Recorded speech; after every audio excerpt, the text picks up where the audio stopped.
Now today we will prove theorem related to connected sets on the usual metric space, in the usual metric space. So what we want to prove? Statement of the theorem, very important theorem. Let any interval in R is connected, or if A is a connected subset of R, then A is an interval. If A is a connected subset of R, then A is an interval.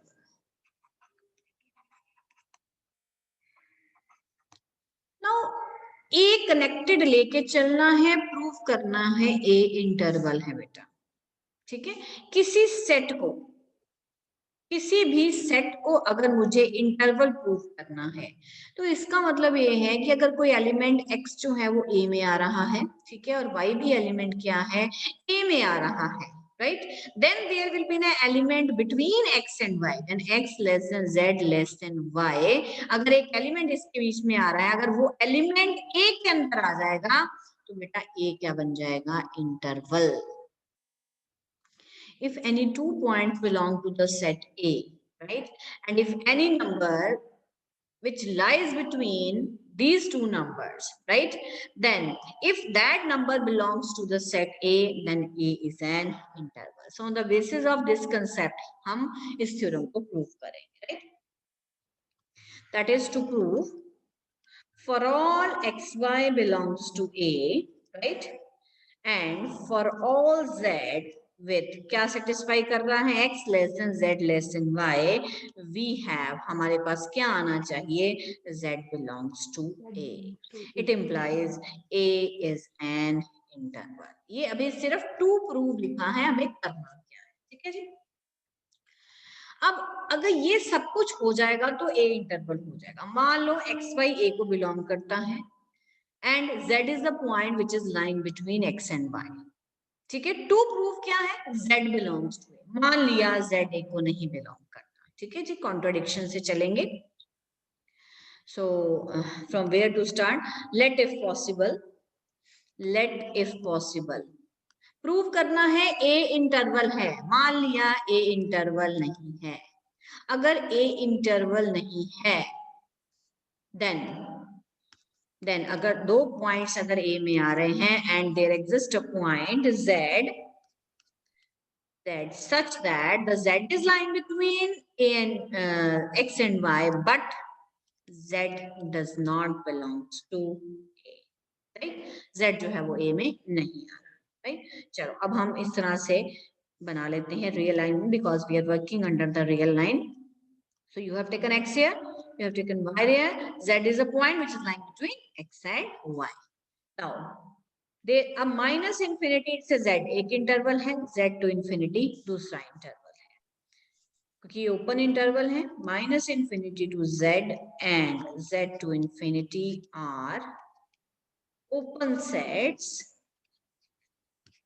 In R, right? अब हमने contradiction कैसे लेके आनी है, हमें दिया क्या हुआ है, A is a connected set, right? ठीक है, अब हम कॉन्ट्रडिक्शन के लिए अब जो सारा हमारा जो प्रूफ चलेगा वो ये बताएगा कि ए क्या बन जाएगा, हमारा डिसकनेक्टेड सेट. तो यहाँ पे हमारी कॉन्ट्रडिक्शन आ जाएगी, then our supposition will be wrong, ठीक है. Then so these are the open sets in R because these are the open intervals. Now minus infinity to z intersection A and z to infinity intersection A are open sets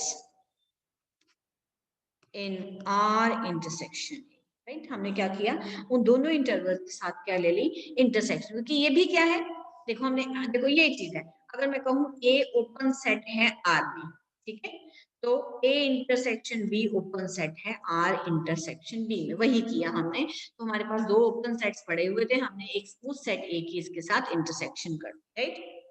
Now, what is R intersection A? So, R intersection A is A because A is contained in R. It implies minus infinity to Z intersection A and Z to infinity intersection A are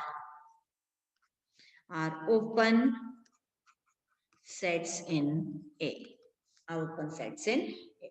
Now, we will take the union of these sets, then we will take the intersection of these two sets. So, let's first of all, we will take the intersection of these two sets. Minus infinity to Z intersection A, ठीक है जी, union minus Z to infinity intersection A, right? So अब हम इसको open करेंगे. So this is equal to, अब देखो ये intersection है जो है वो क्या आ रहा है आपका, कॉमन आ रहा है. तो यूनियन किसकी हो जाएगी, minus infinity to Z union Z to infinity. इसको हमने इकट्ठा कर दिया, ठीक है, और साथ में इंटरसेक्शन का एक ही हमने जो है वो एक्सप्रेशन लगा दिया. अब minus infinity to Z union Z to infinity, देखो इसमें सारे एलिमेंट्स आ रहे हैं रियल लाइन के, कौन सा नहीं आ रहा, Z नहीं आ रहा. माइनस इंफिनिटी टू इंफिनिटी में सारे एलिमेंट्स आ रहे हैं सिर्फ किसको छोड़ के, Z को छोड़ के. तो this is R minus Z, singleton set Z, right, intersection A. So अब इसको ओपन कर लो. This is R intersection A, this is R intersection A minus singleton set Z intersection A, right? So what is R intersection A? छोटा कौन है, A है, minus. बेटा हमने पहले ही कह दिया Z किसमें नहीं है, A में नहीं है, तो इंटरसेक्शन क्या हो जाएगी, फाई. तो what is phi, A minus phi का मतलब है A इंटरसेक्शन फाई कॉम्प्लीमेंट, मतलब A इंटरसेक्शन X. X मतलब the whole matrix space, right? And that comes out to be A. यहाँ पे X का मतलब यहाँ R है क्योंकि स्पेस X नहीं है हमारे पास. So we are working in the usual metric space, ठीक है. So here A intersection A is equal to A. तो हमने जब इनकी यूनियन की तो बच्चे आपने लास्ट लाइन में कंपाइल करना है, इन दोनों सेट्स की यूनियन क्या आ गई, A. अब हम इन्हीं दो सेट्स की क्या निकालेंगे, यहीं पे मैं intersection निकालूंगी.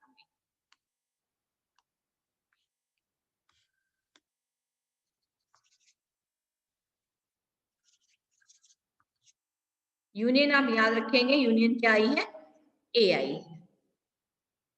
So now we will find the intersection. Here will be intersection. अब रियल लाइन में बेटा देखिए, ये Z है, this is minus infinity and this is plus infinity. Minus infinity to Z, open interval, Z is not included. Z to infinity open interval. दो बेटा disjoint open intervals हैं, तो इनकी इंटरसेक्शन क्या आएगी, 5 इंटरसेक्शन है, this is equal to 5.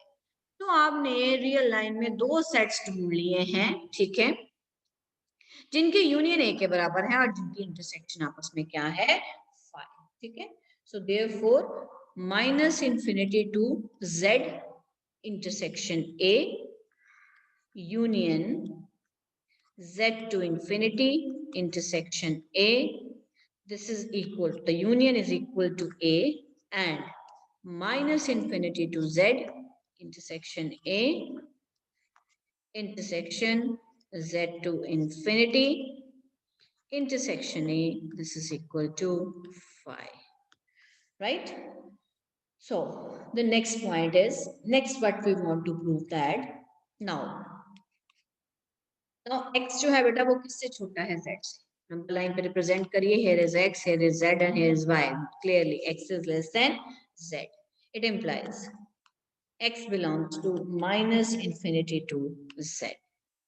ठीक है, जब x z से छोटा है तो बेटा ये माइनस इंफिनिटी किससे, z के बीच में आ गया, राइट. तो और x जो है माइनस इंफिनिटी, और x ऑल्सो किसको बिलोंग करता है, a को. It implies x belongs to minus infinity to z intersection a, right. तो इसका मतलब ये जो सेट है हमारा, ये वाला सेट जो है खाली नहीं है. It implies the set minus infinity to z intersection a is not equal to 5. Similarly, set z to infinity intersection a is not equal to 5, right? So and moreover, अब क्या क्या कंडीशन आ गई, क्या क्या कंडीशन आ गई हमारे पास. हमने दो नॉन एम्प्टी ओपन सेट ढूंढ लिए, दोनों ओपन सेट हैं। सबसे पहली लाइन में हमने ये प्रूव किया था दोनों क्या है, ओपन सेट्स। ठीक है जी, और क्या है, नॉन एम्प्टी है, और क्या है, डिसजॉइंट है। डिसजॉइंट कहाँ से पता चल रहा है, इस पॉइंट से पता चल रहा है। ठीक है जी, so we have find two non empty open sets whose union is equal to A. बेटा this is the definition of a connected set.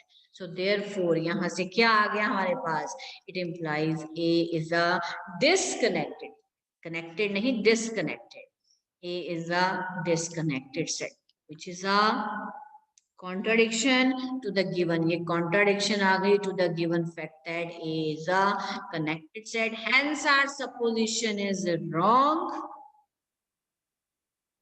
A is an interval. It implies A is an interval. That's all.